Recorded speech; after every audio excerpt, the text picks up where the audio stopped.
Hi, this is Margaret Maloney, and welcome to the Death Dhamma podcast.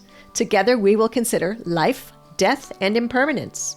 Because in between birth and death, we lose things, not just our glasses and our keys.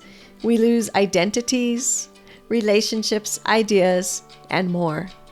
But what we can gain right now is facing this together, and we will gain freedom, peace, and progress on our path. Hello, my friends, and welcome back to the Death Dhamma podcast. Here we are, episode 1 of season 2, where I speak with the generous and compassionate Justin Whitaker.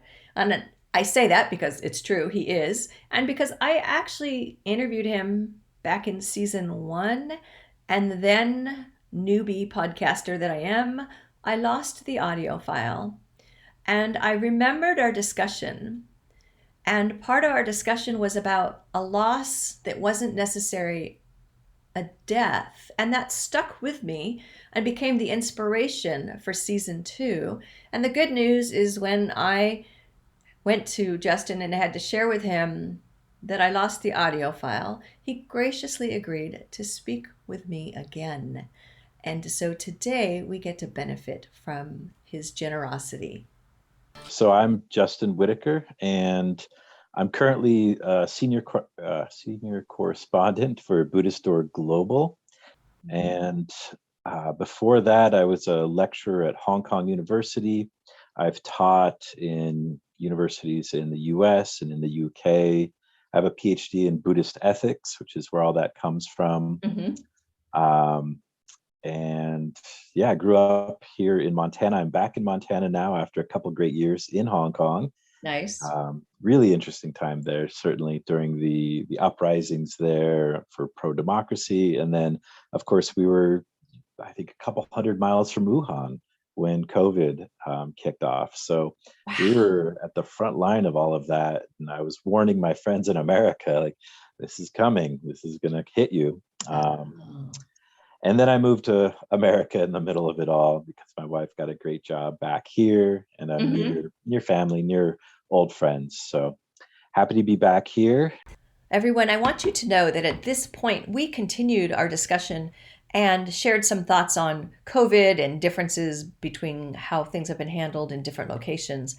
And that is definitely an important discussion because it does talk about things we thought would be different or things we wished would be different. And so I've taken that discussion and I've made that our episode 2 for the season.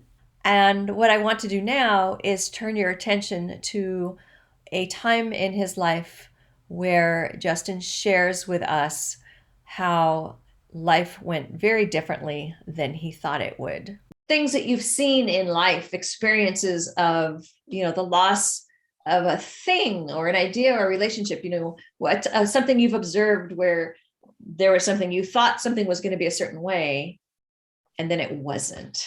This takes us back about 15 years. I was 27, and I'll just say off the bat, it was the loss of a very close relationship. I had gotten engaged, and it was whirlwind romance. I was just starting my PhD. She was a PhD student who was kind of moving into the work world, and we just clicked, and everything fell into place. It was magical from my perspective at the time. And I remember, I don't know, a lot of people when they're young, they create these relationship checklists. And I just remember thinking, wow, this is somebody who really checks off all of the boxes I could think of. And she's really into me. How could I be so lucky? Yes, how amazing, right? It was so amazing. I felt on top of the world. And so we got engaged within about 4 or 5 months. Okay. And then I went to England for my doctorate. She stayed in the US. And things just started to get very strained. And after a couple of months of that, I moved back. I moved in with her. And things didn't come back together. Everything stayed strange. She stayed distant, defensive, unsure. She was very unhappy, but she was still very dead set on us getting married. And at a certain point, I was kind of slowly breaking down as I was trying to fix all these problems that were flaring up in our Mm-hmm. relationship, and you know, uh, things that were coming up for her. And eventually, I kind of broke down, and I was talking to this nice couple that was doing pre-Cana counseling for us. It's kind of the Catholic Yes, I come pre. from that background too. I'm Oh, very good. familiar with that. In fact, I think my parents sometimes volunteered to lead some of those counseling sessions. Yeah. Excellent, excellent. Yeah, so and it's a wonderful service. We were not Catholic at the time, but this couple, older Catholic couple, kind of offered, and we Mm-hmm. were interested just as a process of getting to know each other more deeply and kind of spiritually and fully. So we were doing that, and the gentleman who was kind of counseling me, I remember him saying one day, he said, "Run, don't walk out of there." Wow, that's pretty specific, Yes, yes. and And also not in any way neutral, but was probably important.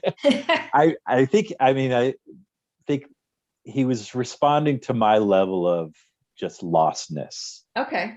and being at the end of my rope, trying to um again put out all these fires that kept coming up. And I was lost. I had no idea what was going on. How Mm-hmm. could something so ideal and so perfect become such a mess of confusion in Uh, what seemed like such a short period of time? mm-hmm. And so I packed all my things, rented a car, and drove across the country back home. Okay. Okay. And I mean, that was a 5 day road trip. And it was just, again, just being in a complete fog of Yes. what had happened, where, and I could like feel this kind of rubber band tying me to this woman, this relationship, this place. Mm-hmm.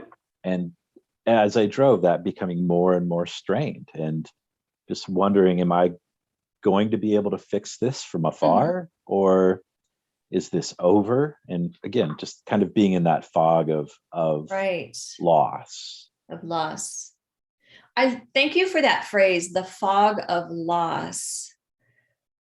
I think that is something we encounter, any of us, in different scenarios where something is, and something is unraveling or has unraveled, and I'm not putting this on you, but I will say for my own self, where I'm maybe still in a little bit of denial or surprise about it.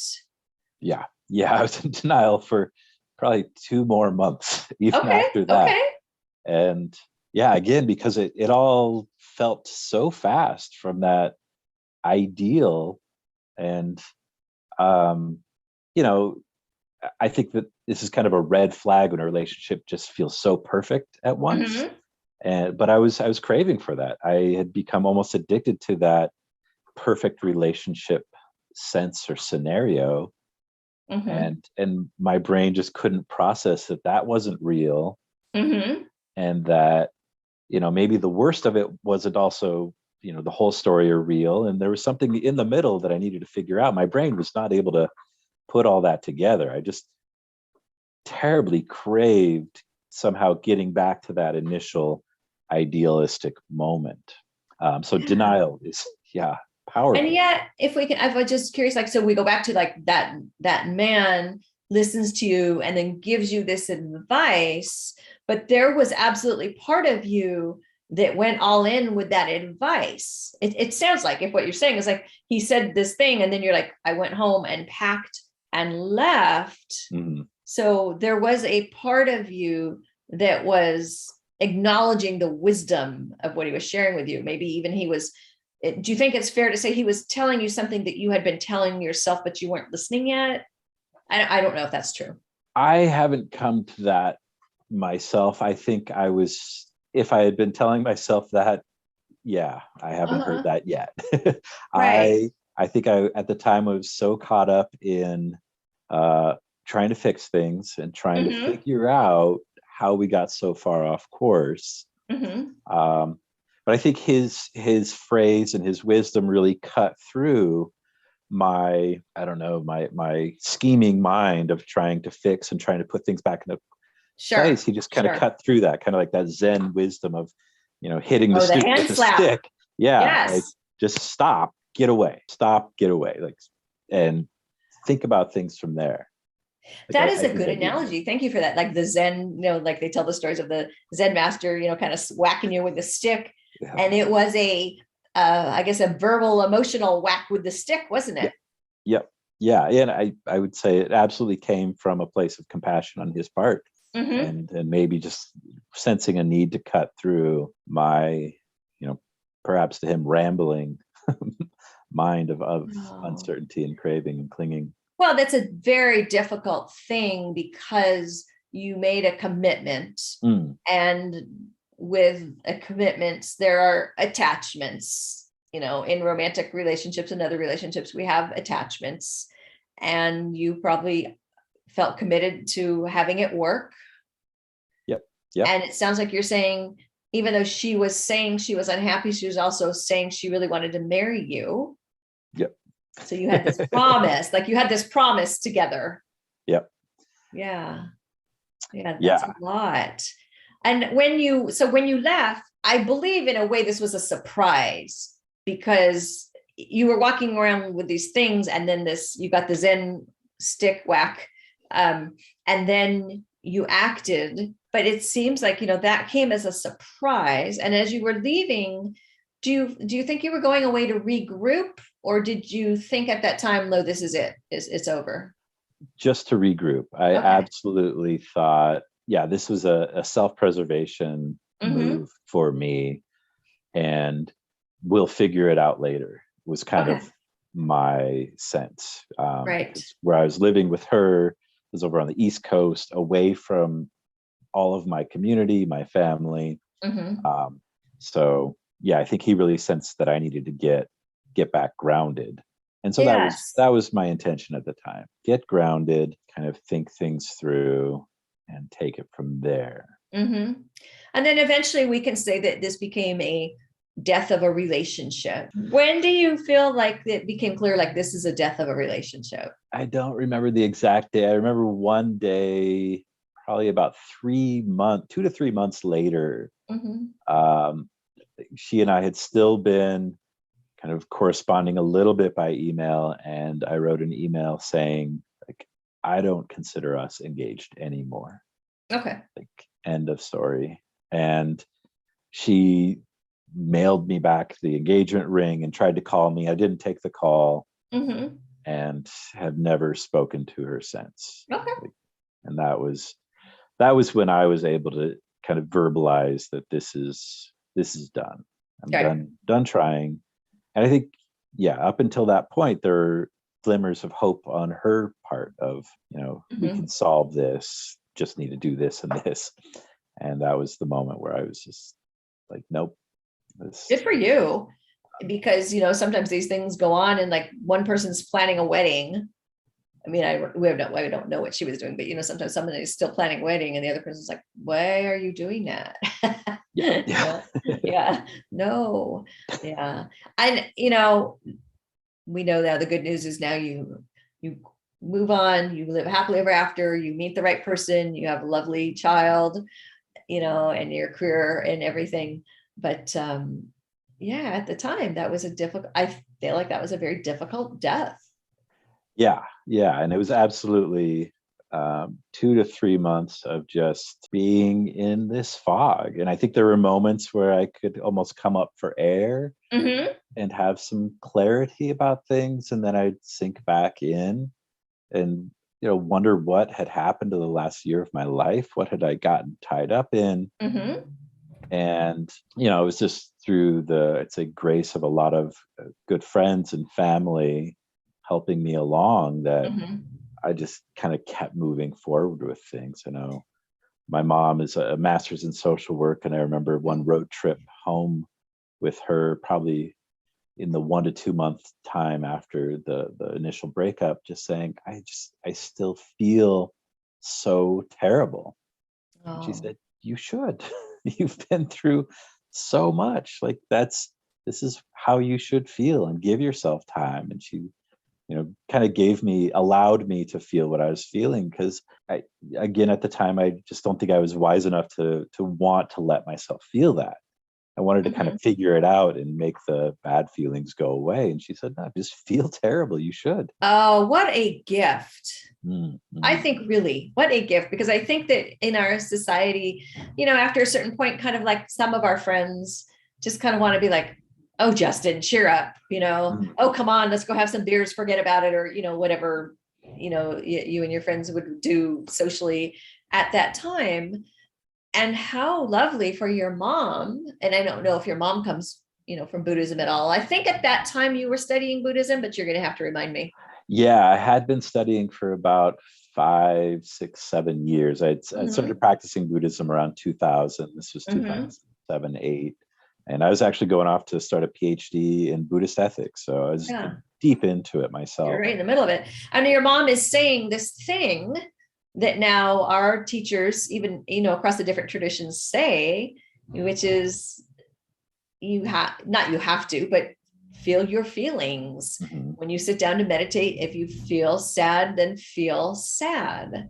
Yeah. Right? Yeah, recognize it. The Tara Brach meditation on rain, recognize, accept, investigate, and the N is non-identify. Like you're not those feelings, but you're having them. So, but I just think I'm sorry, I'm repeating myself, but like that from your mom, especially like from a parent, to say, because that's so validating, right? To say, you should not, like she wants you to feel badly. She's not saying like, oh, you should feel badly, shame on you. She's saying you've been through a difficult thing. Of course you feel badly.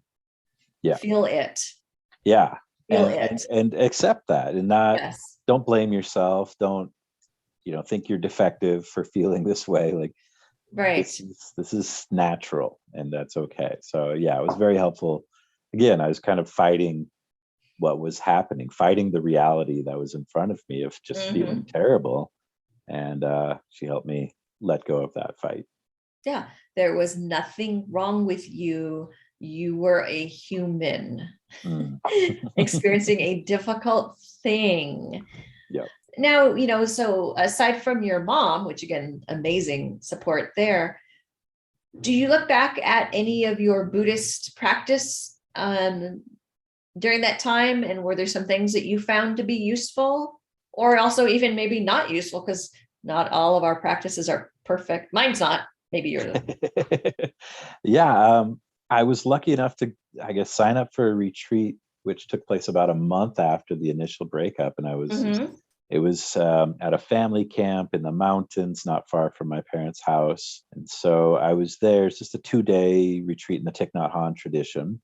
And I remember at one point, one of the teachers, a psychologist, said something like, when we examine our depression, quite often beneath it is anger. And when we examine that anger, beneath it is clinging to a reality which no longer exists. Ooh, okay. So I remember either before or after that crying in one of the bunkhouses while everybody else was meditating, because I was just kind of shedding what I felt was this depression over the breakup. But it was, beneath that was, anger over the fact that everything had fallen apart. And then realizing that was all just because of this clinging to an idealized relationship, an idealized person, an idealized reality, which just wasn't real. And so when I was able to kind of look at my own clinging and the pain that was causing me and let go of some of that, there's just a tremendous lifting, relief relief. Just again, that fog going away. It came back within a few days, I guess. But at the time, it felt miraculous. It felt, again, like the sun coming out on a cold and rainy day. And that has just really stuck with me, that need, or the power of looking within and seeing one's own clinging, and how that's really causing these other levels of suffering, and which was manifesting for me as depression and just sadness. And I thank you for sharing it, because I think it really kind of shows how these things integrate, the integration of depression to anger, to sadness and attachment. And it brings us back to the Four Noble Truths. And something I also appreciate you acknowledging is that in that moment during that retreat, it helped you, like you said, like the sun coming out on a cloudy day, but you also acknowledged that like that wasn't the 100% fix. Yeah. That there were days when the clouds came back. Yeah. Days when the clouds came back. And then on those days when the clouds came back, did you use something similar to bring us, to help break through again? Yeah. When I had a chance, I would simply meditate and simply try to drop into, whatever was coming up for me. The retreat was amazing, as I'm sure you've experienced and people have. Right. You go so deep inward in a retreat setting. Meditation on a daily basis is great, but you can only get so far in that 20 or 40-minute sitting. And so I feel like the meditations I was able to do after helped me maintain like a connection to that light. But it was really in the context of retreat that I was able to come out completely. And after that, it was more of a gradual process. So a sudden realization followed by gradual keeping it up, maintenance, I guess. It's like the debate over sudden enlightenment versus gradual enlightenment. Yeah. I remember one time in a class, and even though it was an academic class, one of our instructors said, like, well, which is it? And I blurted out both. And then he looked at me like I was an idiot. And I was like, oh, I'm sorry I said anything. And then I tried to make it better. And then you can guess where I'm going with this. I don't know that I made it better, other than maybe I learned just to be quiet once in a while. But I said, it's like algebra, which, who takes Buddhism and compares it to algebra? But I was like, it's like you look at these math problems over and over again and you don't get it. But then all of a sudden one day you get it. Yeah. Yeah. So thank you for being nice to me about that analogy. Because trust me, in the room at that time, I was the only one who knew what I was saying. Well, I'm not sure I knew what I was saying. I'll just say I'm the only one who thinks that they knew. Yeah, I remember he just looked at me like I was an idiot. But he's probably trying to keep your ego toned down. He's like, she's got it, but I can't let her know that she's got it just yet. Maybe. I don't know. Thank you for that. I appreciate it. I think it's really, I love that we're acknowledging the value of the retreat, but then the reality, because I do worry sometimes, because sometimes I think, especially when we're new to retreats, that there's like, I'm going to go on this retreat and it's going to be amazing and it's going to fix everything. Yeah. And it sounds like it gave the tools, right? Yeah. But I was probably, in most retreats I've been on, there's one person locked away in the bunkhouse crying at some point, because we go to the retreat. Somebody's going to go with those expectations, maybe a lot of people. And maybe that's the best you can get from a retreat, is really tap into some deep pain and let it open up and come into that contact with it. I've been on many retreats where I didn't have that dramatic an event because I just didn't have anything maybe that right. You didn't have anything at that time in your life that needed it, that opening up, I guess. Yeah. So I think some people definitely, we can go to the retreats with overly strong expectations. But I think in general, they do allow you to tap into some things, and maybe that's going to be great wisdom and bliss, or maybe it's going to be, a ball of tears and, things that you don't even know are there that you have to work through. I think that's one of the interesting things is, I know recently I was sitting and something came up and I was like, oh, I didn't know that bothered me. Apparently it does. Because here it is sitting next to me. I'm like, oh, okay. So you're mad at people. Okay. Yeah. Good to know. Yep. Yeah. Then also there's like, what am I going to do about it? Well, right now I'm not going to do anything. I'm going to continue my meditation and let it just. So with these other things, do you feel like you have like a favorite teaching or, something that you think is relevant that would definitely help others with this type of a experiencing of a death? Oh, I can't think of any, particular teaching, just realizing impermanence is so real in our lives, and Mm-hmm. kind of watching our emotions as we cling to things, cling to Mm-hmm. people, cling to relationships, and idealize them. And I feel like that's such a practice that you have to live it and fail and live it and fail and live it and fail to really get Mm-hmm. that. Don't think there's much in the texts that I would point to that is going to be a great help. Mm-hmm. Maybe Mm-hmm. the teaching about community and friendship, and Okay. you Yes, know, because you did talk about the value of when you moved away and you were back into your community of support.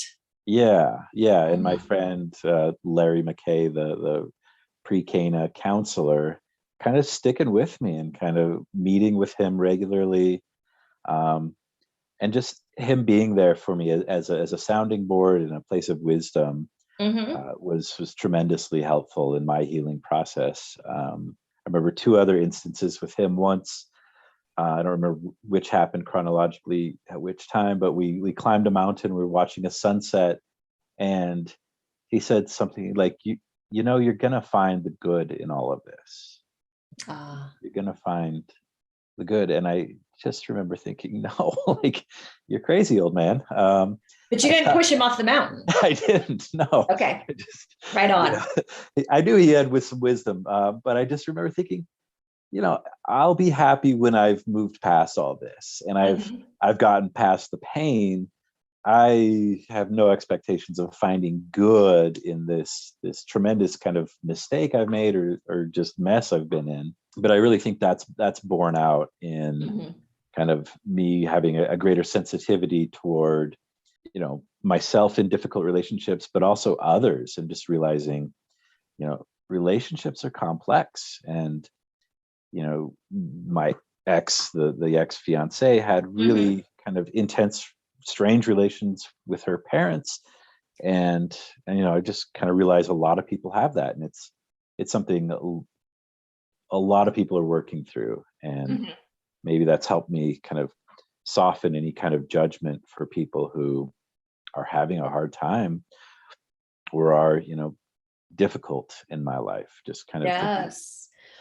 Well, yeah. so yeah, thinking of that, and you didn't say it this way, but I'm going to rephrase it and saying that I think that now you are able to have a place of compassion for other people who are going through these relationship challenges. Hmm. And what advice would you give now to someone? So now you're Larry and you're on the mountain. What would you say to someone? um to accept what's coming up, is the feelings that are coming up, Mm-hmm. and give it time. I think that was one of the greatest healing factors for me. And again, the kind of wisdom that time heals seems so trite until you've needed time to Until you heal. needed the time. Yeah, and I think really just know that you'll get through it. Know that Mm-hmm. this is part of life that so many people have been through in one way or another, Mm-hmm. and that none of us escape this world kind of unscarred by loss. Um, I'm sure you've heard the Kisa Gotami story, and I've heard that, and I've repeated it. Um, you know, once we realize that other people have had this incredible loss in their lives, it makes it much easier for us to accept it in ourselves. I think again, Yes. that story with my mom is I wasn't accepting this loss, or that it could happen to me. Mm-hmm. Um, so yeah, I guess recognize the universality of loss. That's a great phrase. Recognize the universality of loss. Thank you for that. Maybe that's something we can all do no matter where we are in life. So, like I was saying, like, what would you say to a young, someone who's going through that now? And as you're talking, and I joked about, did you push him off the mountain? And the reason I made that joke, shame on me, is because I know that younger Margaret could really go back. Thank goodness there's no time travel. Could really go back and apologize to people who were trying to give me wisdom. Mm, Because, like you said, things that maybe sound trite are so true. And there was this version of me. I don't think I hope I never said this out loud, but I will tell you what I was playing in my head sometimes was like, shut up. That's not true. And shame on me. But I know that that's how it was. Yeah. Yeah. And I probably said that to a few people myself or thought it at least. It is hard. I mean, and I go back to just saying I was in such a fog, and there's that fog of loss, and, great wisdom can, sit in your lap and you just don't see it because you're not seeing anything when you're really caught up in it. Mm-hmm. And I think we're lucky to have those people, and we're lucky that they had the patience with us to, stay by us as we kind of walked through our haze. And you're right, to have somebody to realize this is a human being, there's value in this person, and he's suffering, and he's not seeing that he's going to be okay, and even maybe he's not really ready to listen to me. So like in the case of Larry and that, but he kept in touch with you. He could have just gone like, well, he's not my kid, not my problem, right? But he didn't. Exactly. He didn't. Showed incredible compassion for me. Yeah, exactly. Or he could have said, well, I got him out of it, now he's on his own. Yeah, exactly. I got him to move, now he's on his own, but he didn't. Yeah. And that's lovely. I really appreciate that. Yeah, it is. How fortunate we are that there are people who will help, even if we are not ready for it. I guess I'll say it that way. Yeah. That is lovely. Thank you so much. I appreciate you very much. You've been listening to the Death Dhamma podcast with your host, Margaret Maloney. Thank you so much for being here. Come find me on margaretmaloney.com, MargaretMeloni.com. And until we meet again, may you be well, may you be happy, may you be at ease, and may you be free from suffering. Bye for now.